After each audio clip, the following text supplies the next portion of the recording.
Hello, എല്ലാവർക്കും welcome back to capsule series. നമ്മൾ ഇന്ന് +1 കമ്പ്യൂട്ടർ സയൻസിലെ ചാപ്റ്റർ 4 ആയിട്ടുള്ള principles of programming and problem solving എന്ന് പറഞ്ഞ ചാപ്റ്ററാണ് എടുക്കാൻ പോകുന്നത്. അപ്പൊ ഈ പേരിൽ തന്നെയാണ് എന്ത്, പ്രിൻസിപ്പിൾസ് ഓഫ് പ്രോബ്ലം സോൾവിംഗ്. ഒരു പ്രോബ്ലം നമുക്ക് എങ്ങനെ സോൾവ് ചെയ്യാം എന്നുള്ളതാണ് ഈ ചാപ്റ്ററിൽ നമ്മൾ പഠിക്കാൻ പോകുന്നത്. അപ്പൊ നമുക്ക് ഈ ചാപ്റ്ററിൽ ആകെ പഠിക്കാനുള്ള ഒരു ടോപ്പിക്കാണ് ഫേസസ് ഇൻ പ്രോഗ്രാമിംഗ്, ഇതിന്റെ എക്സ്പ്ലനേഷൻ. ഓക്കെ, നമുക്കിപ്പോ ഫസ്റ്റ് ഫേസ് എന്താന്ന് നോക്കാം. ടീച്ചർ ഇതിനകത്ത് എല്ലാ ഫേസിന്റെയും എക്സ്പ്ലനേഷൻ കൊടുത്തിട്ടില്ല. നിങ്ങൾ ടെക്സ്റ്റ് ബുക്കിൽ റെഫർ ചെയ്താൽ എല്ലാത്തിന്റെ എക്സ്പ്ലനേഷൻ കിട്ടും. ടീച്ചറിൽ ഏറ്റവും ഇമ്പോർട്ടന്റ് ആയിട്ട് ചോദിക്കുന്ന ഫേസസ് മാത്രം എക്സ്പ്ലെയിൻ ചെയ്ത് പോവുകയാണ് ചെയ്തേക്കുന്നത്. അപ്പൊ നമുക്ക് നോക്കിയാലോ. അതില് ഫസ്റ്റ് സ്റ്റെപ്പാണ് പ്രോബ്ലം ഐഡന്റിഫിക്കേഷൻ. അപ്പൊ നമ്മൾ പറഞ്ഞു എന്ത്, ഫേസസ് ഇൻ പ്രോഗ്രാമിംഗ് ആണെന്ന് പറഞ്ഞു. അപ്പൊ ഈ പ്രോഗ്രാമിങ്ങിന്റെ ഫേസിൽ ഫസ്റ്റ് നമ്മൾ ചെയ്യേണ്ടത് എന്താണ് പ്രോബ്ലം എന്ന് നമ്മൾ മനസ്സിലാക്കിയാണ് ചെയ്യേണ്ടത്. എന്താ ചെയ്യേണ്ടത്, എന്താണ് നമ്മളെ പ്രോബ്ലം അല്ലെങ്കിൽ എന്താണ് നമ്മളെ പ്രോഗ്രാം എന്ന് നമ്മൾ എന്ത് ചെയ്യാൻ പോണ്, മനസ്സിലാക്കാൻ പോണ്, അണ്ടർസ്റ്റാൻഡ് ചെയ്യാൻ പോണ്. അതിനാണ് എന്ത് പറയാ, പ്രോബ്ലം ഐഡന്റിഫിക്കേഷൻ. ഫസ്റ്റ് സ്റ്റെപ്പായിട്ട് എന്ത് ചെയ്യും, പ്രോബ്ലം എന്താണെന്ന് ഐഡന്റിഫൈ ചെയ്യും.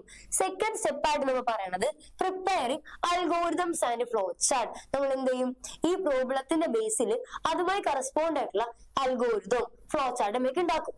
ഓക്കെ, ഈ അൽഗോരിതം ഫ്ലോ ചാർട്ട് എന്താ നമുക്ക് ഡീറ്റെയിൽ ആയിട്ട് പഠിക്കാം. ഓക്കെ, ഇനി തേർഡ് സ്റ്റെപ്പാണ് കോഡിംഗ്. കോഡിംഗ് എന്ന് പറഞ്ഞിട്ടുണ്ടെങ്കിൽ നമ്മൾ പ്രോഗ്രാം ഹൈ ലെവൽ ലാംഗ്വേജിൽ എഴുതണേനാണ് എന്ത് പറയാ, കോഡിംഗ് എന്ന് പറയാ. ഈ അൽഗോരിതം എഴുതി കഴിഞ്ഞാൽ പിന്നെ നമ്മൾ എന്ത് ചെയ്തു, പ്രോഗ്രാം എഴുതി തുടങ്ങും. ഈ പ്രോഗ്രാം എഴുതണേനാണ് എന്ത് പറയാ, കോഡിംഗ് എന്ന് പറയാം. നമ്മൾ കേട്ടിട്ടില്ലേ കോഡിംഗ് എന്ന് നമ്മൾ കുറെ കേട്ടിട്ടുണ്ടെങ്കിലും കോഡിംഗ് എന്താണെന്ന് ചിലപ്പോൾ എല്ലാവർക്കും ഒരു കൺഫ്യൂഷൻ ആയി കിടക്കണ്ടാവും. എന്താണ് കോഡിംഗ്? പ്രോഗ്രാം എഴുതണേനാണ് എന്ത് പറയാ, കോഡിംഗ് എന്ന് പറയാ. ഓക്കെ, ഇനി കോഡിംഗ് ചെയ്ത് കഴിഞ്ഞാൽ പിന്നെ വരുന്നതാണ് ട്രാൻസ്ലേഷൻ. കോഡ് ചെയ്ത് കഴിഞ്ഞാൽ പിന്നെ എന്ത് ചെയ്യും, ട്രാൻസ്ലേഷൻ എഴുതും. നമുക്കറിയാം കോഡിംഗ് ചെയ്യണത് ഹൈ ലെവൽ ലാംഗ്വേജിലാണ്. അതായത് പ്രോഗ്രാം എഴുതണത് എന്തിലാണ്, ഹൈ ലെവൽ ലാംഗ്വേജിലാണ്.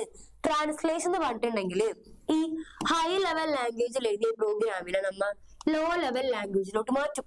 അതിനാണ് എന്ത് പറയാ, ട്രാൻസ്ലേഷൻ എന്ന് പറയാ. നമുക്ക് ഓരോ ഫീസും എക്സ്പ്ലെയിൻ ചെയ്ത് പഠിക്കാനുണ്ട്, സോ പേടിക്കണ്ട കേട്ടോ. അടുത്ത സ്റ്റെപ്പ് ട്രാൻസ്ലേഷൻ കഴിഞ്ഞാൽ പിന്നെ ചെയ്യുന്നത് ഡീബഗിംഗ് ആണ്. ഡീബഗിംഗ് എന്ന് പറഞ്ഞാൽ ഈ ട്രാൻസ്ലേറ്റ് ഒക്കെ ചെയ്ത് കമ്പ്യൂട്ടർ ലോ ലെവൽ ലാംഗ്വേജിലോട്ട് ആക്കുമ്പോ ഇതിന്റെ ഉള്ളിലത്തെ മിസ്റ്റേക്സും കാര്യങ്ങളൊക്കെ കമ്പ്യൂട്ടർ മനസ്സിലാവും.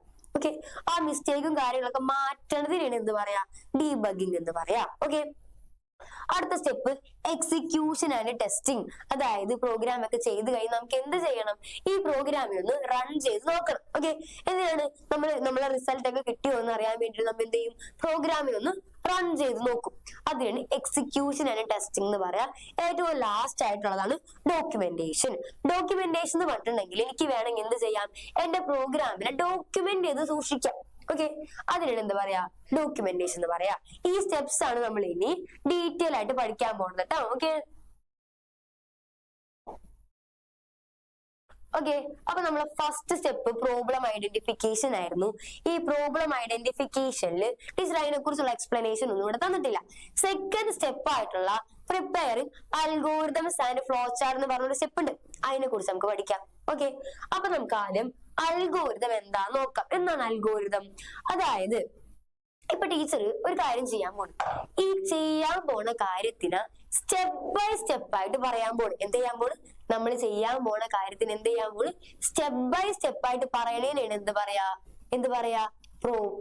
അൽഗോരിതം എന്ന് പറയാം. ഫോർ എക്സാമ്പിൾ, എനിക്കിപ്പോ എന്ത് ചെയ്യണം, ഒരു ചെറിയൊരു പച്ചക്കറി വാങ്ങാൻ പോണം, കുറച്ച് വെജിറ്റബിൾസ് വാങ്ങാൻ പോണം.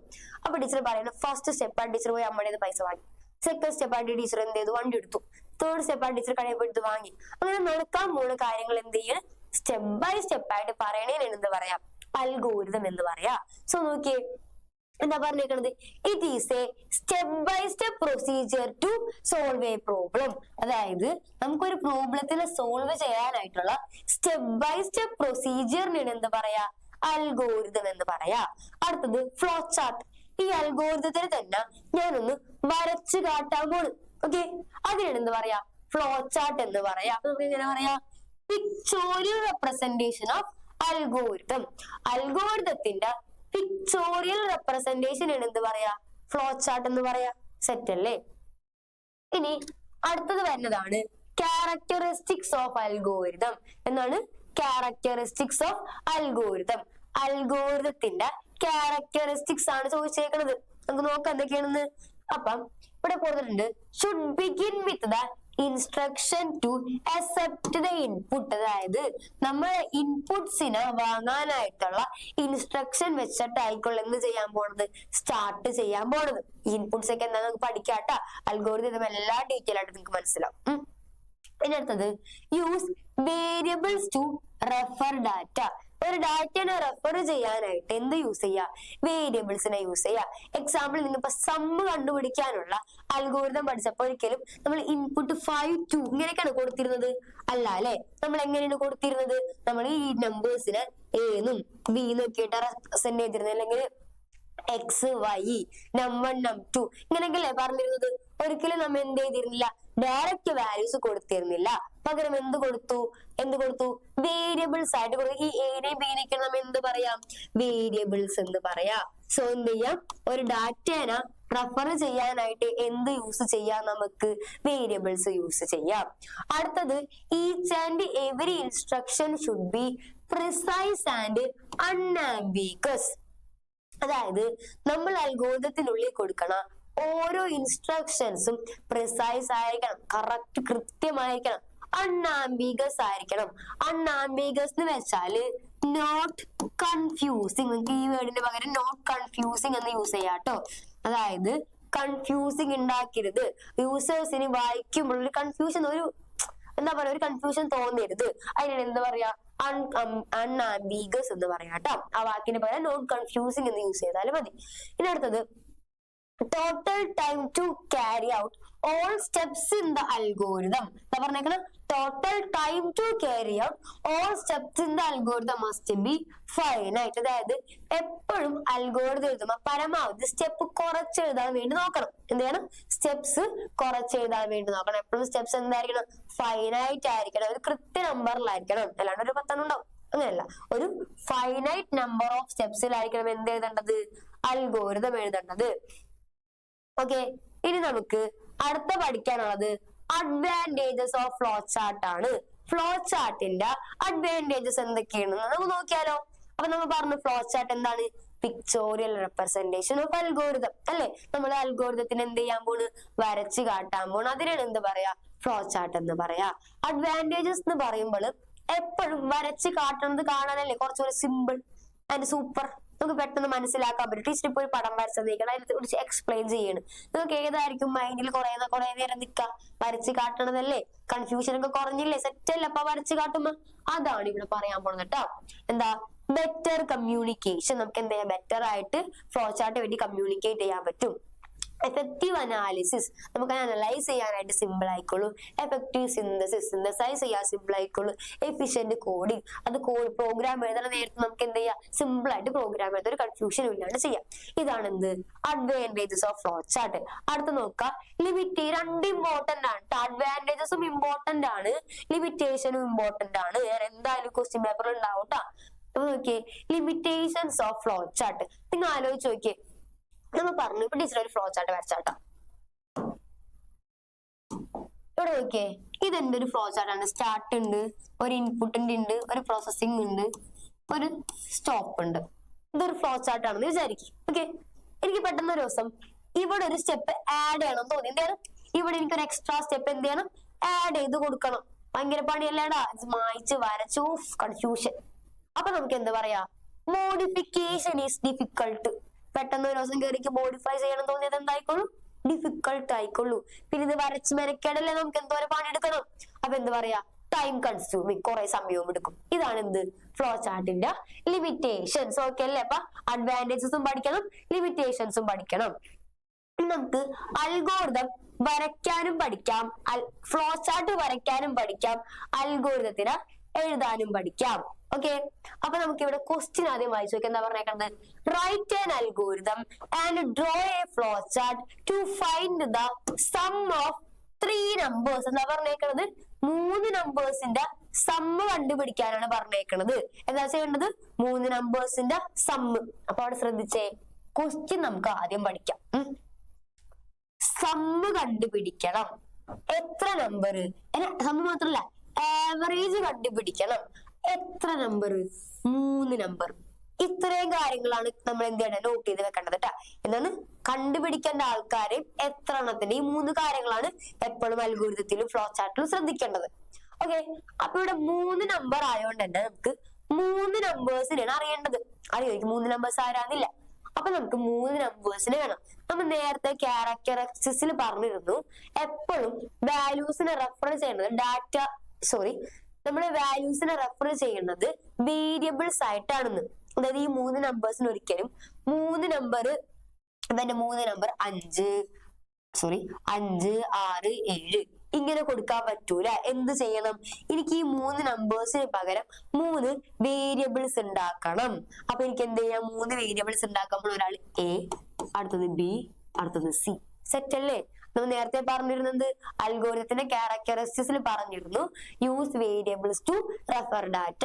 ഡാറ്റനെ റെഫർ ചെയ്യാൻ വേരിയബിൾസിനെ യൂസ് ചെയ്യണം. ഇവിടെ നോക്കി വേരിയബിൾസ് അല്ല ഇതൊക്കെ ആണല്ലേ, അപ്പൊ വേരിയബിൾസിനെ യൂസ് ചെയ്യാം.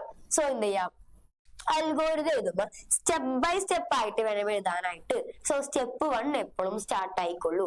Step 1 start. സെക്കൻഡ് സ്റ്റെപ്പ് ആയിട്ട് നമ്മൾ കൊടുക്കേണ്ടത് ഇൻപുട്സ് ആണ്. ഇവിടെ 3 നമ്പേഴ്സിന്റെ ആവറേജും സമ്മും ആയതുകൊണ്ട് ടീച്ചർ എന്ത് കൊടുത്തു, 3 നമ്പേഴ്സിന് ഇൻപുട്ട് ചെയ്യാൻ പോണ ഇൻപുട്ട് എ, ബി, സി. 3 നമ്പേഴ്സിന് നമ്മൾ ഒരിക്കലും നമ്പേഴ്സ് ഡയറക്റ്റ് കൊടുക്കരുത് കേട്ടാ. 5, 6, 7 അല്ലെങ്കിൽ 1, 2, 3 അങ്ങനെ കൊടുക്കരുത് കേട്ടാ. എപ്പോഴും ABCD ആയിട്ട് വേണം കൊടുക്കാനായിട്ട്. ഇനി നെക്സ്റ്റ് കണ്ടുപിടിക്കാൻ പറഞ്ഞവരെ കണ്ടുപിടിക്കാം. ആദ്യം പറഞ്ഞിരിക്കുന്ന സമ്മാണ്. സം എന്ന് പറഞ്ഞാൽ എന്താ, കൂട്ടി കിട്ടുന്ന ആൻസറിന് എന്താ പറയാ, സം എന്ന് പറയാ. സോ ടീച്ചർ സമ്മിനെ എസ് ആയിട്ടാണ് ഇവിടെ കാട്ടുന്നത് കേട്ടോ. S is equal to 3 കൂടെ കൂട്ടുന്നത് A+B+C. ഓക്കെ അല്ലേ? ഇനി അടുത്ത ആരെയും കണ്ടുപിടിക്കാൻ പറഞ്ഞാൽ നോക്കാം, ആവറേജ്. ആവറേജ് എന്ന് പറഞ്ഞാൽ എന്താ, സമ്മിന് ഡിവൈഡ് ബൈ എത്ര ആൾക്കാരുണ്ടോ അത് വെച്ച് എന്ത് ചെയ്യാം, ഡിവൈഡ് ചെയ്യാം. ഓക്കെ, സമ്മിന് എന്താണ് എത്ര പേരാണോ ഉള്ളത് അവരെ വെച്ച് ഡിവൈഡ് ചെയ്യാം. ഇവിടെ 3 നമ്പേഴ്സ് ഉള്ളതുകൊണ്ട് സമ്മിന് എത്ര വെച്ച് ഡിവൈഡ് ചെയ്യും, 3 വെച്ച് ഡിവൈഡ് ചെയ്യും. So average is equal to, average എന്ന് കൊടുത്തു നോക്കിയേ, average is equal to S. Sum ഇവിടെ ഉണ്ട്, അപ്പൊ എസ് ഡിവൈഡഡ് ബൈ 3 വരാൻ കാരണം എന്താ, സം ഓഫ് 3 നമ്പേഴ്സ് എന്ന് പറഞ്ഞിട്ടുണ്ട്, അതുകൊണ്ടാണ് ഇവിടെ ഡിവൈഡഡ് ബൈ 3 വന്നത്. ഇനി എന്താ സ്റ്റെപ്പ് 5 ആയിട്ട് നമ്മൾ ചെയ്യാൻ പോണത്, ഇതിനെ പ്രിന്റ് ചെയ്യിപ്പിക്കല. കണ്ടുപിടിക്കാൻ പറഞ്ഞവരൊക്കെ കണ്ടുപിടിച്ചു കഴിഞ്ഞാല് പിന്നെ ചെയ്യേണ്ടത് പ്രിന്റിംഗ് ആണ്. ഓക്കെ, നമുക്ക് പ്രിന്റ് ചെയ്യിപ്പിച്ചാൽ എന്ത് ചെയ്യാം, പ്രിന്റ് എസ്. സമ്മ എവിടെ ഉണ്ട്, എസ്സിലുണ്ട്. So print ചെയ്യിപ്പിച്ചു സമ്മിന്. അടുത്തത് ആവറേജിനെ പ്രിന്റ് ചെയ്യിപ്പിച്ചു. ആവറേജ് എത്രയാണോ അതിനെ പ്രിന്റ് ചെയ്യിപ്പിക്കാം. പരിപാടിയൊക്കെ കഴിഞ്ഞില്ലേ? പരിപാടിയൊക്കെ കഴിഞ്ഞാൽ എന്ത് ചെയ്യാം, സ്റ്റോപ്പ് ചെയ്യാം. ലാസ്റ്റ് സ്റ്റെപ്പ് ആയിട്ട് എന്ത് പറയാം, സ്റ്റോപ്പ് ചെയ്യാം. ഇനി അടുത്തത് ഇതിന്റെ തന്നെ നമുക്ക് എന്ത് പഠിക്കാം, ഫ്ലോ ചാർട്ട് പഠിക്കാം. ഫ്ലോ ചാർട്ടിൽ സ്റ്റാർട്ടിനെ റെപ്രസെന്റ് ചെയ്യാൻ യൂസ് ചെയ്യുന്നതാണ് നമ്മൾ ആരാ, എലിപ്സ് അല്ലെങ്കിൽ ടെർമിനൽ എന്ന് പറഞ്ഞ സിമ്പലിന്. ഇതിനെ പറയുന്ന പേരാണ് എന്ത്, ടെർമിനൽ, അല്ലെങ്കിൽ വേറൊരു പേരുണ്ട് എലിപ്സ്. അടുത്തത് ഇൻപുട്ട്. ഈ സെയിം സാധനം നമ്മൾ എന്ത് ചെയ്തിരിക്കണം, പടം നോക്കി വരച്ചേക്കേട്ടാ. അതാണ് flow chart. Input ABC. Input ചെയ്യാൻ നമ്മൾ യൂസ് ചെയ്യുന്ന സിമ്പലാണ് പാരലലോഗ്രാം. ഫ്ലോ ചാർട്ട് സിമ്പൽസ് ആണ് ഇപ്പൊ പഠിച്ചുകൊണ്ടിരിക്കുന്നത്. അടുത്തത് പ്രോസസിംഗ് ആണ്. എന്താ, ആവറേജ് ഇസ് ഈക്വൽ ടു S/3യും പിന്നെ സം ഇസ് ഈക്വൽ ടു A+B+Cയും. ഈക്വൽ ടു എന്നുള്ളൊരു സിമ്പൽ കണ്ടിട്ടുണ്ടെങ്കിൽ അപ്പൊ തന്നെ ആലോചിക്കാം നിങ്ങൾ ചെയ്യേണ്ടത് റെക്ടാങ്കിളിനുള്ളിലാണ് കൊടുക്കേണ്ടത്. എന്താണ്, ഈക്വൽ ടു അല്ലെങ്കിൽ പ്രോസസിംഗ് അല്ലെങ്കിൽ ഇക്വേഷൻസ് ഒക്കെ കണ്ടാൽ നിങ്ങൾ എന്ത് ചെയ്യാ, നേരെ കൊണ്ടുപോയിട്ട് റെക്ടാങ്കിളിന്റെ ഉള്ളിൽ കൊടുക്കുക. അടുത്തത് print S and average. Print ചെയ്യിപ്പിക്കാനുള്ള സ്റ്റേറ്റ്മെന്റ് ആണ്. സോ എന്ത് ചെയ്യാ, പ്രിന്റ് ചെയ്യിപ്പിക്കാൻ നമ്മൾ യൂസ് ചെയ്യുന്നത് ആരെ തന്നെയാണ്, പാരലലോഗ്രത്തിനെയാണ്. അപ്പൊ നമുക്ക് ഈ കാര്യം മനസ്സിലായ എന്ത്, ഇൻപുട്ടിനെയും ഔട്ട്പുട്ടിനെയും നമ്മൾ യൂസ് ചെയ്യുന്നത് ആരാണ്, പാരലലോഗ്രാം ആണ്. ഇനി സ്റ്റോപ്പ് ചെയ്യിപ്പിക്കാൻ നമ്മൾ യൂസ് ചെയ്യുന്നത് ഈ പറഞ്ഞ ടെർമിനലിനെ തന്നെയാണ്. അപ്പൊ വേറൊരു കാര്യം മനസ്സിലായാലും എന്ത്, സ്റ്റാർട്ടിനെയും സ്റ്റോപ്പിനെയും നമ്മൾ യൂസ് ചെയ്യുന്നത് ആരാണ്, ടെർമിനൽസിനെയാണ്. ഇനി കണക്ട് ചെയ്യാൻ യൂസ് ചെയ്യുന്ന ആൾ കണ്ട അവരെ പറയുന്ന പേരാണ് ഫ്ലോ ലൈൻസ്. ഓക്കെ, സെറ്റ് അല്ലേ? ഇത്രയും ആൾക്കാരാണ് ഫ്ലോ ചാർട്ട് സിമ്പൽസ് ആയിട്ടുള്ളത് കേട്ടാ. അപ്പൊ അതും പഠിച്ച് എല്ലാ സെറ്റ്. ഇനി അടുത്തത് നോക്കിയേ, അടുത്തത് കുറച്ച് ഇമ്പോർട്ടന്റ് ആയിട്ടുള്ളതാണ്. ഇവിടെ നമുക്ക് ചെറിയൊരു കൺഫ്യൂഷൻ ചിലപ്പോ ഉണ്ടായേക്കാം, പക്ഷെ എന്റെ മക്കളെല്ലാം ബുദ്ധിയുള്ളവരേണ്ടതൊന്നും ഉണ്ടാവില്ല. അപ്പൊ നോക്കിയേ, write an algorithm and draw a flow chart to find the biggest of 2 numbers. 2 നമ്പേഴ്സിൽ ആരാണ് വലുത് എന്ന് കണ്ടുപിടിക്കാനുള്ള അൽഗോരിതം ഫ്ലോ ചാർട്ട് ആണ്. അപ്പൊ ഇവിടെ നടക്കണതുണ്ടല്ല, നമുക്ക് എന്ത് ചെയ്യാം, 2 നമ്പേഴ്സ് എടുക്കാം. ഇപ്പൊ ഞാൻ എന്റെ ഒരു നമ്പർ A, ഒരു നമ്പർ B. ഞാൻ വെറുതെ അങ്ങാട് പറയും എ ആണ് ബിനെക്കാട്ടിലും വലുത്. ഈ സാധനം എങ്ങോട്ടാണോ തുറന്നിരിക്കണത് അയാളാണ് വലുത് എന്നാണ് പറയണത് കേട്ടാ. ഞാൻ പറഞ്ഞേക്കണത് എ ആണ് ബിനെക്കാട്ടിലും വലുത് എന്നാണ്. ചിലപ്പോ ഞാൻ പറയുന്ന കാര്യം ശരിയാവാം, ചിലപ്പോ ഞാൻ പറയുന്ന കാര്യം തെറ്റാവാം. ഞാൻ പറയുന്ന കാര്യം ശരിയാണെങ്കിൽ ഏത് തന്നെയാണ് വലുതെങ്കിൽ എന്ത് പറയാ? Print A is big. ഏത് തന്നെയാണ് വലുതെന്ന് പറയാം. അല്ല, ഞാൻ പറയുന്ന കാര്യം തെറ്റാണെങ്കിൽ എന്താ പറയാ? Print B is bigger. അത്രയുള്ള പരിപാടി. നമുക്ക് നോക്കിയാലോ. ഫസ്റ്റ് സ്റ്റെപ്പായിട്ട് സ്റ്റാർട്ട് കൊടുത്ത് ഇവിടെ find the biggest of 2 numbers. Okay, 2 numbers ആണ്. 2 നമ്പറിനേക്കുള്ള എന്ത് ചെയ്യേണ്ടത്? ഇൻപുട്ട് ആയിട്ട് കൊടുക്കേണ്ടത്. അപ്പൊ ടീച്ചർ അങ്ങനെ കൊടുക്കും, ഇൻപുട്ട് എയും ഇൻപുട്ട് ബിയും 2 നമ്പേഴ്സിനെ കൊടുത്ത്. അടുത്തത് if A greater than B, A ആണ് ബിനെക്കാട്ടിൽ വലുതെങ്കിൽ എന്ത് പറയാ? പ്രിന്റ് എനെ പ്രിന്റ് ചെയ്യിപ്പിക്കാൻ പറയാം. എൽസ് മീൻസ് അല്ലെങ്കിൽ. എ അല്ലെങ്കിൽ പിന്നെ ആരായിക്കൊള്ളു? 2 പേരുള്ളല്ലേ, അതിൽ എ അല്ലെങ്കിൽ പിന്നെ ആരായിക്കൊള്ളു? Print B. എന്നിട്ട് എന്ത് ചെയ്യാ? സ്റ്റോപ്പ് ചെയ്യിപ്പിക്കാം. സെറ്റ് അല്ലേ? സിമ്പിൾ ആണ്. ഒരാള് വലുതാന്ന് പറയാം, അയാളാണെങ്കിൽ അയാളാന്ന് പറയാം, അല്ലെങ്കിൽ മറ്റാളാന്ന് പറയാം. അത്രയുള്ള പരിപാടി. അടുത്തത് ഇതിന്റെ തന്നെ എന്ത് പഠിക്കണം? നമുക്ക് ഫ്ലോ ചാർട്ട് പഠിക്കണം. ഫ്ലോ ചാർട്ടിൽ ഇവിടെ നോക്കി N1 N2 എന്നാ കൊടുത്തേക്കണം. നമ്മൾ എ ബി എന്ന് കൊടുത്താൽ മതി കേട്ടോ. നമ്മളിവിടെ കൊടുത്ത എ ബി എന്നല്ലേ, നമുക്ക് എ ബി എന്നാക്കാം എല്ലാത്തിനും.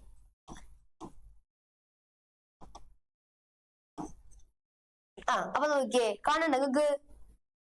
ഫസ്റ്റ് സ്റ്റെപ്പായിട്ട് നമുക്ക് എന്ത് ചെയ്യാം? സ്റ്റാർട്ട് ചെയ്യാം. സ്റ്റാർട്ട് ചെയ്തിട്ട് എന്താ ചെയ്യണത്? സ്റ്റാർട്ട് ചെയ്യാം. സെക്കൻഡ് സ്റ്റെപ്പിൽ ഇൻപുട്ട് ആയിരുന്നു. ഇൻപുട്ട് കൊടുക്കാൻ നമുക്കറിയാം പാരലോഗ്രാം ആണെന്ന് അറിയാം. അപ്പൊ ടീച്ചർ എന്തി കൊടുത്ത്? പാരലോഗ്രത്തിന്റെ ഉള്ളിൽ കൊടുത്ത്. ഇനി അടുത്തത് നമ്മൾ അടുത്ത സ്റ്റെപ്പ് നോക്കിയേ, എ ഗ്രേറ്റർ ദാൻ ബി. ഈ ഗ്രേറ്റർ ദാൻ ലെസ് ദാൻ എന്നൊക്കെ സിമ്പിൾ ആണ് കൊടുക്കണമെന്നാണ് റോംബസ്. അപ്പൊ ഇയാളെ പേര് കിട്ടി, പുതിയൊരാളെ കിട്ടിയാരാണ്? റോംബസ്. ഓക്കെ, റോംബസ് എപ്പോഴും കണ്ടീഷൻസ് ചെക്ക് ചെയ്യാൻ വേണ്ടി യൂസ് ചെയ്യണതാണ് ആരാ? റോംബസിന്. ഓക്കെ, അപ്പൊ നമ്മൾ ഈ ഗ്രേറ്റർ ദാൻ ലെസ് ദാൻ ആരെ കൊടുക്കണം? റോംബസിനെ കൊടുക്കണം. റോംബസിനെ കിട്ടിക്കഴിഞ്ഞാല് റോംബസിന് 2 വഴിയാണുള്ളത്. അത് അങ്ങോട്ട് വരച്ചു വെക്കാം. ഓക്കെ, റോംബസിന് എത്ര വഴിയാണുള്ളത്? 2 വഴിയാണുള്ളത്. ഒരെണ്ണം യെസ് വഴി, അതായത് നമ്മൾ പറയുന്ന കാര്യം ശരിയായാലും പോകേണ്ട വഴിയാണ് ഒരെണ്ണം നോ, നമ്മൾ പറയുന്ന കാര്യം തെറ്റായാൽ പോവാനുള്ള വഴി. ഓക്കെ അല്ലേ? ഞാനിവിടെ പറഞ്ഞേക്കണത് എ ഗ്രേറ്റർ ദാൻ ബി എന്നാണ്. എന്താ പറഞ്ഞേക്കണത്? എ ആണ് ബിനെക്കാട്ടിലും വലുതെന്നാണ് ഞാൻ പറഞ്ഞേക്കണത്. ചിലപ്പോ പറയണത് ശരിയായിക്കൂടെ? ഏത് തന്നെയാണ് വലുത്?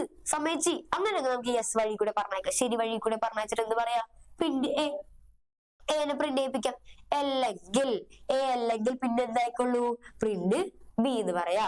ബാക്കി ഈ 2 ആളെയും പിടിച്ച് എന്ത് ചെയ്യാ? സ്റ്റോപ്പിലേക്ക് കണക്ട് ചെയ്യാം. ഒരിക്കലും ഇയാളുടെ ഒറ്റക്ക് നിർത്തിയത് 2 ആളെയും പിടിച്ച് എന്ത് ചെയ്യണം? സ്റ്റോപ്പിലോട്ട് കണക്ട് ചെയ്യണം. അത്രയുള്ള പരിപാടി. മനസ്സിലായ?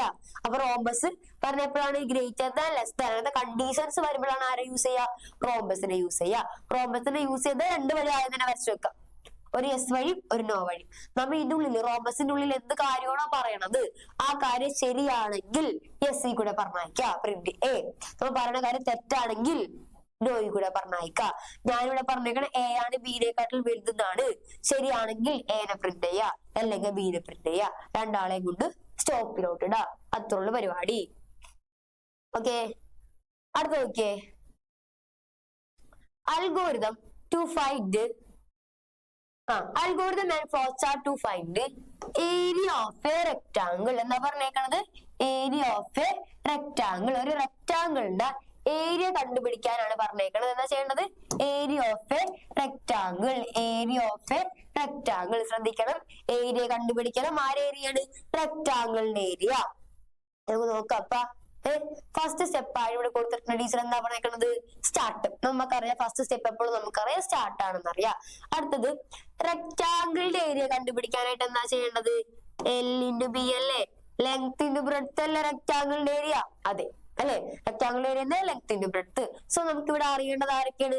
ലെങ്ത്തിനെയും അറിയണം, ബ്രെഡ്ത്തിനെയും അറിയണം. സോ ടീച്ചർ എന്ത് ചെയ്ത്? Input LB. ലെങ്ത്തും ബ്രെഡ്ത്തും 2 റെപ്രസെന്റ് ചെയ്യണത്. Input L and B. എന്ത് കൊടുക്ക? Area is equal to L×B. ഏരിയ എന്ന് പറഞ്ഞാൽ എന്താ? Length into breadth.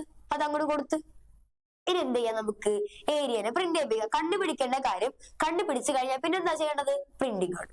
So print ചെയ്യിപ്പിക്കുക. എന്ത്? Print area. ഏരിയനെ പ്രിന്റ് ചെയ്യിപ്പിച്ചുകൊണ്ട് എന്ത് ചെയ്യാ? സ്റ്റോപ്പ് ചെയ്യാ. ഇനി ഇതിന്റെ തന്നെ എന്ത് പറഞ്ഞിട്ടുണ്ട്?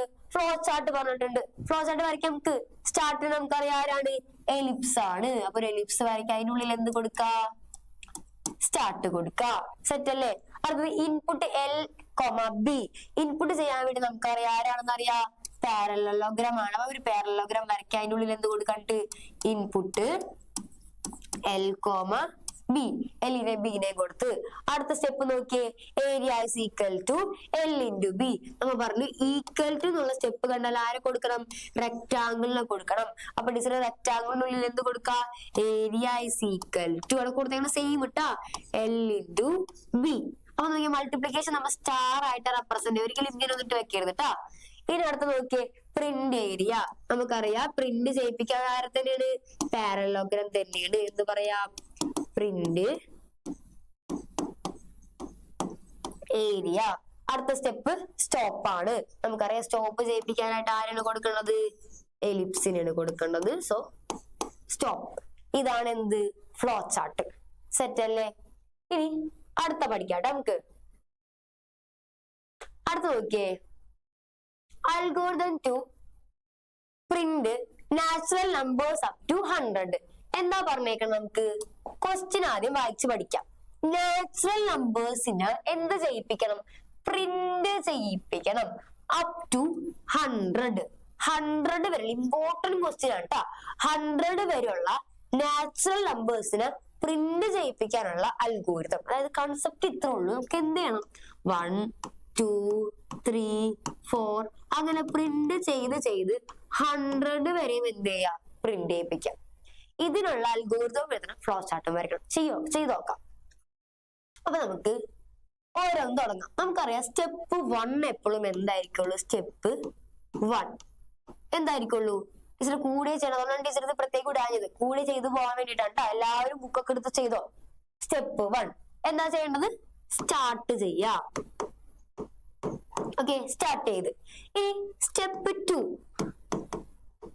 സ്റ്റെപ്പ് 2 നമുക്ക് എന്ത് ചെയ്യാന്നറിയോ, ഫസ്റ്റ് നമ്പറിനെ പറഞ്ഞു കൊടുക്കാം. ഇതില് ഫസ്റ്റ് നമ്പർ ആരാണ്, 1 അല്ലേ ഫസ്റ്റ് നമ്പർ അല്ലെ, 1 അല്ലേ. അപ്പൊ എനിക്ക് എന്ത് ചെയ്യാ, 1നെ പറഞ്ഞു കൊടുക്കാം. അപ്പൊ ഞാൻ പറയണത് I is equal to 1. First നമ്പറിനെ പറഞ്ഞു കൊടുക്കണം. സോ ടീച്ചർ ഫസ്റ്റ് നമ്പറിനെ പറഞ്ഞു കൊടുത്തത് I is equal to 1. ഇനി അടുത്തത് സ്റ്റെപ്പ് 3 ആണ് ട്ടാ.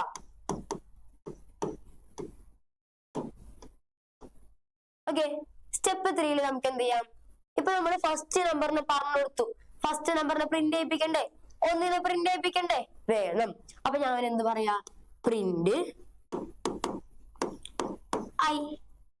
അതിനെ പ്രിന്റ് ചെയ്യിപ്പിക്കാന്ന് പറഞ്ഞാൽ അതിന്റെ ഉള്ളിൽ ആരോ ഉള്ളത്, 1 ഉണ്ട്. അപ്പൊ 1 പ്രിന്റ് ആയിട്ട് നമുക്ക് ഇവിടെ പ്രിന്റ് ചെയ്യിപ്പിച്ചു തുടങ്ങാം. 1 പ്രിന്റ് ആയി.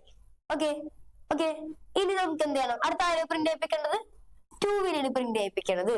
2 എങ്ങനെ 2വിനെ ആക്കാം, നമുക്ക് ഈ ഐയുടെ ഒപ്പം, അതായത് ഐ എന്ന് പറഞ്ഞ ആരാണ്, 1. 1ന്റെ ഒപ്പം 1 കൂട്ടിയാ പോരെ 2 ആവാനായിട്ട്, കൂട്ടിയാ പോരെ. അത് കഴിഞ്ഞ് 3 ആവണം, അപ്പോഴും 1 കൂട്ടിയാ പോരെ, മതിയല്ലേ. അപ്പൊ നമുക്ക് 1 കൂട്ടണം എന്ന് പറഞ്ഞു കൊടുക്കാം അടുത്ത ആളാവാനായിട്ട്. Step 4 I is equal to I plus 1. I എന്ത് ചെയ്യാ, 1 കൂട്ടിക്കൊടുക്ക. ഓക്കെ, 1 കൂട്ടിക്കൊടുത്തിട്ട് എന്ത് ചെയ്യാ, അപ്പൊ 1 കൂട്ടി, 1ന്റെ ഒപ്പം 1 കൂടുമ്പോ 2 ആവും. 2നെ എന്ത് ചെയ്യണം, പ്രിന്റ് ചെയ്യിപ്പിക്കണം. പ്രിന്റ് ചെയ്യാൻ ഇവിടെ സ്റ്റെപ്പ് ഉണ്ട്, പിന്നെ എഴുതണ്ട. അപ്പൊ പ്രിന്റ് ചെയ്യുമ്പോ 2 പ്രിന്റ് ആയി. ഇനി എനിക്ക് വേണ്ടത് 3 ആണ്. 3ന് എന്ത് ചെയ്താൽ മതി, 2ന്റെ ഒപ്പം 1 കൂട്ടിയാ മതി. ആ സ്റ്റെപ്പും ഇവിടെ ഉണ്ട്, 1 കൂട്ടുന്ന സ്റ്റെപ്പ് ഇവിടെ ഉണ്ട്. അപ്പൊ ഇനി എഴുതണ്ട, അതിന് പ്രിന്റ് ചെയ്യിപ്പിക്കണം. പ്രിന്റ് ചെയ്യിപ്പിക്കാനുള്ള സ്റ്റെപ്പ് ഇവിടെ ഉണ്ട്. അപ്പൊ പ്രിന്റ് ചെയ്യിപ്പിച്ച് 3 റെഡി. ഇനി അടുത്തത് 4 ആവണം. 4 ആവാനായിട്ട് എന്താ ചെയ്യേണ്ടത്, 3ന്റെ ഒപ്പം എന്ത് ചെയ്യണം, 1 കൂട്ടണം. 1 കൂട്ടാനുള്ള സ്റ്റെപ്പ് ഇവിടെ ഉണ്ട്. ഇനി അതിന് എന്ത് ചെയ്യണം, പ്രിന്റ് ചെയ്യിപ്പിക്കണം. പ്രിന്റ് ചെയ്യാനുള്ള സ്റ്റെപ്പ് ഇവിടെ ഉണ്ട്. അപ്പൊ 4 റെഡി. അടുത്തത് 5 വരണം. 5 എങ്ങനെ വരുത്താം, നമുക്ക് 4ന്റെ ഒപ്പം 1 കൂട്ടണം. 1 കൂട്ടാനുള്ള സ്റ്റെപ്പ് ഇവിടെ ഉണ്ട്. അത് കഴിഞ്ഞ് അതിന് എന്ത് ചെയ്യാ, പ്രിന്റ് ചെയ്യിപ്പിക്കാം. പ്രിന്റ് ചെയ്യിപ്പിക്കാനുള്ള സ്റ്റെപ്പ് ഇവിടെ ഉണ്ട്. അപ്പൊ ഇതിന് ഒരു കാര്യം മനസ്സിലായല്ലേ, 1 കൂട്ടാ പ്രിന്റ് ചെയ്യിപ്പിക്കാം, 1 കൂട്ടാ പ്രിന്റ് ചെയ്യിപ്പിക്കാം. ഈ 2 സ്റ്റെപ്സ് ആണ് നമ്മൾ എന്ത് ചെയ്തോണ്ടിരിക്കണത്, റിപ്പീറ്റ് ചെയ്തോണ്ടിരിക്കണത് അല്ലേ. അപ്പൊ ഞാൻ അടുത്ത സ്റ്റെപ്പായിട്ട് എന്ത് പറയുന്ന, റിപ്പീറ്റ് ഏതൊക്കെ സ്റ്റെപ്പാണ്, സ്റ്റെപ്പ് 3 and 4. 3ഉം 4ഉം എത്ര പ്രാവശ്യം, I less than or equal to 100. ഐയുടെ വാല്യൂ 100 അതിൽ കുറവായിരിക്കണോ വരെ നമുക്ക് എന്ത് ചെയ്യണം? ഈ പറഞ്ഞ 2 സ്റ്റെപ്പ് 3ഉം 4 പ്രിന്റ് ചെയ്യുക, 1 കൂട്ടുക എന്നുള്ള സ്റ്റെപ്പ് എന്ത് ചെയ്യുക? റിപ്പീറ്റ് ചെയ്തുകൊണ്ടിരിക്കാം. ഇവിടെ 100 വരാൻ കാരണം എന്താ? നമുക്ക് 100 വരെയുള്ള നമ്പേഴ്സിനാണ് പ്രിന്റ് ചെയ്യിപ്പിക്കേണ്ടത്. അതുകൊണ്ടാണ് നമ്മൾ എന്ത് കൊടുത്തേക്കണത്? 100 കൊടുത്തേക്കണത്. ഒരു പ്രാവശ്യം റിപ്പീറ്റ് ചെയ്യുമ്പോൾ 1 പ്രിന്റ് ആയി, രണ്ടാമത്തെ പ്രാവശ്യം ചെയ്യുമ്പോൾ 2 പ്രിന്റ് ആയി. അങ്ങനെ 100 പ്രാവശ്യം ചെയ്യണമെന്നുണ്ടെങ്കിൽ എന്ത് ചെയ്യാ? 100 കൊടുക്കുക, അത്രേ ഉള്ളൂ. അപ്പൊ എല്ലാം കഴിഞ്ഞ് നമുക്ക് സ്റ്റെപ്പ് 6 എന്ത് പറയാം? സ്റ്റോപ്പ് പറയാം. ഓക്കെ, ഇത്രേ ഉള്ളൂ പരിപാടി. കൺസെപ്റ്റ് മനസ്സിലാക്കി പോണോട്ടാ. എല്ലാം ഒന്നുകൂടെ കണ്ടോ? ഈ ഒരു പോർഷൻ മാത്രം ഒന്നുകൂടി കാണട്ടോ. അടുത്തത് ഫ്ലോ ചാർട്ട് എങ്ങനെ വരയ്ക്കണം നോക്കാം. ഓക്കെ, നമുക്കിപ്പോ സ്റ്റാർട്ട് ആണല്ലേ. സ്റ്റാർട്ടില് നമുക്കറിയാം എന്താണ്? നമ്മള് ആരെ വരയ്ക്കണം സ്റ്റാർട്ട് ചെയ്യാനായിട്ട്? സ്റ്റാർട്ട് ചെയ്യാൻ വേണ്ടി നമുക്ക് ഒരു എലിപ്സ് വരച്ചിട്ട് അതിൻ്റെ ഉള്ളിൽ എന്ത് കൊടുക്കാം? സ്റ്റാർട്ട് കൊടുക്കാം. ഓക്കെ അല്ലേ? അടുത്തത് I is equal to 1 എന്നാണ്. ഈക്വൽ ടു എന്ന് പറഞ്ഞാൽ നമുക്കറിയാവുന്നതാണ് റെക്ടാങ്കിൾ ആണ് കൊടുക്കേണ്ടത്. അപ്പൊ ടീച്ചർ എന്ത് ചെയ്ത് ഒരു ചെറിയ റെക്ടാങ്കിൾ കൊടുത്തിട്ട് എന്ത് പറയാ? I is equal to 1 എന്ന് കൊടുക്ക. അടുത്തത് പ്രിന്റ് I ആണ്. നമുക്കറിയാം പ്രിന്റ് ആവുമ്പോൾ ആരെയാണ് യൂസ് ചെയ്യേണ്ടത്? പാരലലോഗ്രത്തിനെയാണ് യൂസ് ചെയ്യേണ്ടത്. അപ്പൊ ടീച്ചർ എന്ത് പറഞ്ഞു? പ്രിന്റ് I എന്ന് പറഞ്ഞേ. അടുത്ത് നോക്കിയേ, I is equal to I plus 1. നമുക്കറിയാം ഈക്വൽ ടു വന്നാൽ ആരെയാണ് യൂസ് ചെയ്യേണ്ടത്? റെക്ടാങ്കിളിനെയാണ് യൂസ് ചെയ്യേണ്ടത്. എന്ത് പറയാ? I is equal to I plus 1 എന്ന് പറയാ. അടുത്ത step okay, repeat 3 and 4 I less than or equal to 100. അതിന്റെ വാല്യൂ 100 ആവണ വരെ എന്ത് ചെയ്യാ? 3ഉം 4ഉം റിപ്പീറ്റ് ചെയ്യാനാണ് പറഞ്ഞേക്കണത്. അപ്പൊ നമുക്കറിയാം less than or equal to എന്നൊക്കെ കണ്ടാ യൂസ് ചെയ്യേണ്ടത് റോംബസിനെയാണ്. അപ്പൊ ടീച്ചർ എന്ത് ചെയ്യാൻ പോണ്? റോംബസിനെ വരയ്ക്കാൻ പോണ്. അതിൻ്റെ ഉള്ളിൽ എന്ത് കൊടുക്ക? ഐയുടെ value less than or equal to 100 എന്ന് കൊടുക്കാം. നമുക്കറിയാം റോംബസിന് 2 വഴിയാണുള്ളതല്ലേ, ഒരെണ്ണം യെസും ഒരെണ്ണം നോയും. നമ്മളോട് ഇവിടെ എന്താ പറഞ്ഞേക്കണത്? 3ഉം 4ഉം റിപ്പീറ്റ് ചെയ്യണം. അതായത് പ്രിന്റ് ചെയ്യാനുള്ള സ്റ്റെപ്പും 1 കൂട്ടാനുള്ള സ്റ്റെപ്പുമാണ് റിപ്പീറ്റ് ചെയ്യേണ്ടത്. അപ്പൊ ടീച്ചർ എന്തെന്നറിയോ? ഇതെടുത്ത് കാണിട്ട് ഇതിവിടെ കൊണ്ടൊരു കണക്ഷൻ കൊടുക്കും. അപ്പൊ എന്ത് സംഭവിച്ചോളും? 100 പ്രാവശ്യം ഇതിവിടെ കിടന്ന് ഇങ്ങനെ റിപ്പീറ്റ് ചെയ്തോളും. ഒരു പ്രാവശ്യം കറങ്ങി വരുമ്പോൾ 1 പ്രിന്റ് ആവും, രണ്ടാമത്തെ പ്രാവശ്യം ആവുമ്പോൾ 2 പ്രിന്റ് ആവും, മൂന്നാമത്തെ പ്രാവശ്യം ആവുമ്പോൾ 3 പ്രിന്റ് ആവും. അങ്ങനെ 100 പ്രാവശ്യം കറങ്ങി വരുമ്പോ 100 വരെ പ്രിന്റ് ചെയ്തോളും. ഓക്കെ അല്ലേ? അപ്പൊ എനിക്ക് ഏതൊക്കെ സ്റ്റെപ്പാണ് റിപ്പീറ്റ് ചെയ്യേണ്ടത് അതിനിങ്ങനെ ഒരു ലൂപ്പായിട്ട് കൊടുക്കാം. പരിപാടിയൊക്കെ കഴിഞ്ഞ് കണ്ടീഷനൊക്കെ തെറ്റുമ്പോൾ നമുക്ക് എന്ത് കൊടുക്കാം? ഒരു സ്റ്റോപ്പും കൊടുക്കാം. ഇതാണ് ഇതിന്റെ ഫ്ലോ ചാർട്ട്. സെറ്റ് അല്ലേ? ഇത്രയുള്ളൂ കേട്ടോ പരിപാടി. ഇനി നമുക്ക് അടുത്ത പഠിക്കാം. ഇപ്പൊ നമ്മളാ അൽഗോരിതം ഫ്ലോ ചാർട്ടും കൺസെപ്റ്റ് കഴിഞ്ഞിട്ടുണ്ട്. അടുത്ത നമ്മൾ പഠിക്കാൻ പോണത് ട്രാൻസ്ലേഷൻ ആണ്. ഇതിനിടയിൽ കോഡിംഗ് ഉണ്ടായിരുന്നു. കോഡിംഗ് എന്താണ്? ഹൈ ലെവൽ ലാംഗ്വേജിൽ പ്രോഗ്രാം എഴുതണേനാണ് എന്ത് പറയാ? കോഡിംഗ് എന്ന് പറയാ. അതിലൊന്ന് നോക്കിയാൽ മതി. ഇനി അടുത്തത് ട്രാൻസ്ലേഷൻ ആണ്. ട്രാൻസ്ലേഷൻ എന്ന് പറഞ്ഞിട്ടുണ്ടെങ്കിൽ നമുക്കറിയാം നമ്മളെ കമ്പ്യൂട്ടറിനെ ആകപ്പാടെ മനസ്സിലാവുന്ന ഒരു ലാംഗ്വേജ് ആണ് ലോ ലെവൽ ലാംഗ്വേജ് അല്ലെങ്കിൽ മെഷീൻ ലാംഗ്വേജ്. സോ കമ്പ്യൂട്ടറിനെ എപ്പോഴും ഈ മെഷീൻ ലാംഗ്വേജിലോട്ട് മാറ്റണം. അതിനാണ് എന്ത് പറയുക? ഇപ്പൊ നമുക്ക് ഞാനിപ്പോ ഒരു ഇംഗ്ലീഷിൽ നിന്ന് ക്ലാസ് എടുക്കാണ്. നിങ്ങളെ മൈൻഡിലിട്ട് നമ്മളെ ഭാഷയായിട്ടുള്ള മലയാളത്തേക്ക് മാറ്റിയിട്ടല്ലേ ക്ലാസ് മനസ്സിലാക്കുക? അല്ലേടാ, നമ്മൾ മൈൻഡിലിട്ട് മനസ്സിലാക്കും. അതുപോലെ തന്നെ നമ്മൾ എന്ത് ചെയ്യാൻ പോണ്? ട്രാൻസ്ലേഷനില് ഹൈ ലെവൽ ലാംഗ്വേജിൽ എഴുതിയ ഒരു പ്രോഗ്രാമിന് ലോ ലെവൽ ലാംഗ്വേജിലോട്ട് അല്ലെങ്കിൽ മെഷീൻ ലാംഗ്വേജിലോട്ട് മാറ്റിയാണ്. അതാണ് translation. So the process of converting program written in high level language into എന്താ equivalent version of machine language. High level ലാംഗ്വേജിന് മെഷീൻ ലാംഗ്വേജിലോട്ട് മാറ്റുന്നതാണ് എന്ത്? ട്രാൻസ്ലേഷൻ. ഇതില് ഹൈ ലെവൽ ലാംഗ്വേജിൽ എഴുതിയ പ്രോഗ്രാം നമുക്ക് സോഴ്സ് കോഡ് എന്നും പറയാം. ലോ ലെവൽ ലാംഗ്വേജിൽ എഴുതിയ പ്രോഗ്രാം നമുക്ക് ഒബ്ജക്ട് കോഡ് എന്നും പറയാം. സോ ഹൈ ലെവൽ ലാംഗ്വേജിലാണ് പ്രോഗ്രാം എഴുതണത് എന്ത് പറയാം? Source code. ലോ ലെവൽ ലാംഗ്വേജിലാണ് പ്രോഗ്രാം എഴുതണത് എന്ത് പറയാം? Object code. ചോദിക്കൂട്ട വൺ വേർഡ് ആയിട്ട്. അടുത്തത് ഡീബഗ്ഗിംഗ് ആണ്. ഡീബഗ്ഗിംഗ് എന്ന് പറഞ്ഞിട്ടുണ്ടെങ്കിൽ നമ്മുടെ പ്രോഗ്രാമിന്റെ ഉള്ളിൽ കുറെ മിസ്റ്റേക്സ് ഉണ്ടാവും അല്ലെങ്കിൽ എററുകൾ ഉണ്ടാവും. ഈ എററുകളെയാണ് നമ്മൾ എന്ത് പറയാ? ബഗ് എന്ന് പറയാം. ഓക്കെ, ഈ ബഗ്ഗിനെ അതായത് ഈ എററിനെ കണ്ടുപിടിച്ചിട്ട് അതിനെ കറക്റ്റ് ചെയ്യാൻ പോണേ മാറ്റാൻ പോണേ എററൊക്കെ അതിനെയാണ് ഡീബഗ്ഗിംഗ് എന്ന് പറയാ. അപ്പൊ നോക്കിയേ, programming errors are called bug. പ്രോഗ്രാമിന്റെ ഉള്ളിൽ എററുകളെ നമുക്ക് എന്ത് വിളിക്കാം? ബഗ്സ് എന്ന് വിളിക്കാം. ദ പ്രോസസ് ഓഫ് ഡിറ്റക്ടിങ്, അവരെ കണ്ടുപിടിച്ച്, ആൻഡ് കറക്റ്റിംഗ്, അവരെ കറക്റ്റ് ചെയ്ത്, അതിനെയാണ് നമ്മൾ എന്ത് പറയാ? ഡീബഗിങ് എന്ന് പറയാ. സെറ്റ് അല്ലേ? ഇനി നമ്മൾ എറർ ഉണ്ടെന്ന് പറഞ്ഞല്ലേ, ഈ എറർ നമുക്ക് ഇവിടെ പഠിക്കാനുള്ളത് 3 ടൈപ്പ് എറർ ആണ് നമുക്ക് പഠിക്കാനുള്ളത്.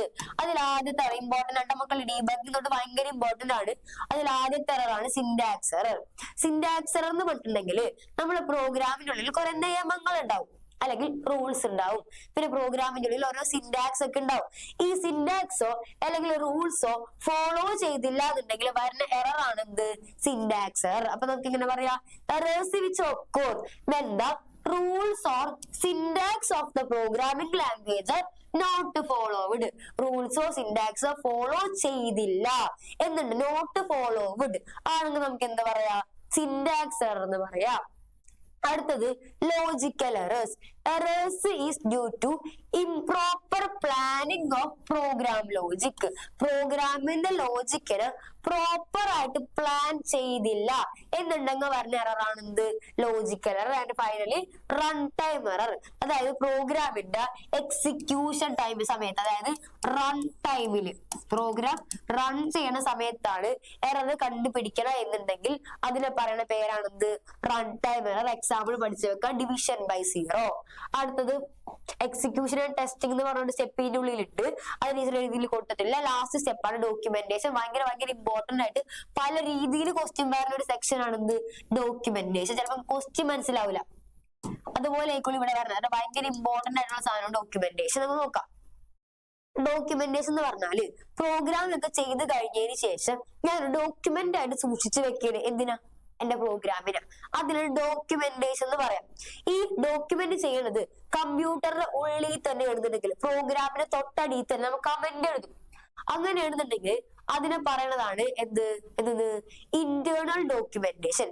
അല്ലാണ്ട് ഒരു ചെറിയൊരു ഹാർഡ് കോപ്പിയിൽ, ഒരു ചെറിയ പേപ്പറിൽ ഈ പ്രോഗ്രാമിന്റെ യൂസർ മാനുവൽ അല്ലെങ്കിൽ സിസ്റ്റം മാനുവൽ ഉണ്ടാക്കി വെക്കുകയാണ്. അതിനെ പറയണതാണ് എന്ത്? External documentation. സോ എന്ന് പറയാം, writing comments in the source code. പ്രോഗ്രാമിന്റെ ഉള്ളിൽ തന്നെ ഹൈ ലെവൽ ലാംഗ്വേജ് എഴുതിയ പ്രോഗ്രാമിന്റെ സോഴ്സ് കോഡ് എന്ന് പറയാൻ നേരത്തെ പറഞ്ഞിരുന്നത്. സോ പ്രോഗ്രാമിന്റെ ഉള്ളിൽ തന്നെ കമന്റുകൾ എഴുതണ എന്ത് വിളിക്കാം? Internal documentation. ഇന്റേണൽ അപ്പൊ ആലോചിക്കുക, പ്രോഗ്രാമിന്റെ ഉള്ളിൽ തന്നെ. അടുത്തത് പ്രിപ്പയറിംഗ്. ഇത് പറയാട്ടോ, preparing user manual and system manual. നമ്മൾ ഈ ഫ്രിഡ്ജും ഓരോന്നൊക്കെ ഭാഗമായി നമുക്ക് യൂസർ മാനുവൽ കിട്ടൂലേ, അതുപോലെ നമ്മൾ ഒരു ഹാർഡ് കോപ്പി ആയിട്ട് നമ്മൾ പ്രോഗ്രാമിന്റെ യൂസർ മാനുവലോ സിസ്റ്റം മാനുവലോ തയ്യാറായിക്കാൻ കാര്യം എന്ത് പറയാ? എക്സ്റ്റേണൽ ഡോക്യുമെന്റേഷൻ എന്ന് പറയാ. നോക്കിയേ, അടുത്ത പോയിന്റ് നോക്കിയേ, it will help in debugging process and program modification at later stage. അപ്പൊ നമുക്ക് പറഞ്ഞിട്ടുണ്ട് എന്ത്? ഇന്റേണൽ ഡോക്യുമെന്റേഷൻ ഡീബഗിംഗ് പ്രോസസ്സിനെയും പ്രോഗ്രാം മോഡിഫിക്കേഷനെയും ഹെൽപ്പ് ചെയ്യും. ഓക്കെ, അപ്പൊ നിങ്ങളോട് ചോദിക്കാണ് ഒരു ക്വസ്റ്റ്യൻ ചോദിക്കാണ്, നിങ്ങളെ ഫ്രണ്ടിന് പ്രോഗ്രാമിന് ഫ്യൂച്ചറിൽ മോഡിഫിക്കേഷൻ ചെയ്യണം. നിങ്ങൾ പ്രോഗ്രാമിങ്ങിലെ ഏത് ഫേസ് ആണ് നിങ്ങളെ ഹെൽപ്പ് ചെയ്യണമെന്ന് ചോദിച്ചാൽ എന്ത് പറയാ? ഡോക്യുമെന്റേഷൻ എന്ന് പറയാ. അടുത്ത ക്വസ്റ്റ്യൻ, നിങ്ങളെ ക്ലാസ്മേറ്റിനെ ഡീബഗിംഗ് ചെയ്യാൻ വേണ്ടിട്ട് ഹെൽപ്പ് ചെയ്ത ഫേസ്, പ്രോഗ്രാമിംഗ് ഫേസ് ഏതാന്ന് വെച്ചാൽ എന്ത് പറയാ? നമുക്ക് ഇന്റേണൽ ഡോക്യുമെന്റേഷൻ എന്ന് പറയാം. അതിന്റെ 2 ടൈപ്പ് ഏതൊക്കെയാന്ന് വെച്ചാൽ എന്തൊക്കെ പറയാ? ഇന്റേണൽ ഡോക്യുമെന്റേഷനും എക്സ്റ്റേണൽ ഡോക്യുമെന്റേഷനും. എന്തൊക്കെയാണ്? ഡീബഗിങ്ങിനും ഹെൽപ്പ് ചെയ്യും, പ്രോഗ്രാം മോഡിഫിക്കേഷനും ഹെൽപ്പ് ചെയ്യും. ഈ രണ്ടുമായി ബന്ധപ്പെട്ട പ്രോഗ്രാമിംഗ് ഫേസ് ചോദിച്ചാൽ ആരാണെന്ന് പറയാ?